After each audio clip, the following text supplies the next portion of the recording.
If water keeps spilling over your gutters, don't begin by sealing the outside edge. Overflow is not usually an edge problem. It means rain cannot enter, travel through, or leave the system fast enough. Wait for safe, dry conditions, then divide the gutter into sections using a garden hose. Start near the downspout and release a moderate amount of water into the gutter. It should disappear quickly. If it backs up, clear the downspout outlet and flush the pipe. A blockage inside an elbow may require disassembly or professional cleaning rather than more pressure from above. Move the hose farther away.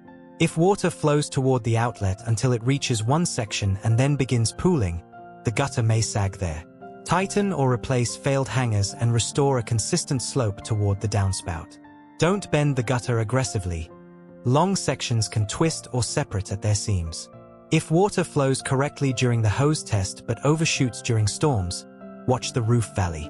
Concentrated rain may be moving too fast to enter the gutter. A properly installed valley splash guard or corrected gutter position can capture that stream without blocking normal drainage. Check the drip edge too. Water running behind the gutter may mean the gutter sits too far from the roof edge or the metal drainage edge is damaged. Sealant along the gutter's back will not repair an incorrect roof-to-gutter connection. Finally, consider capacity. A clean, correctly pitched gutter that still fills completely during ordinary local storms may need a larger downspout, an additional outlet, or a redesigned gutter run. Use the hose test like a map. Begin at the exit and move backward until the flow changes. Clear the obstruction, correct the slope, capture the roof stream, or increase capacity.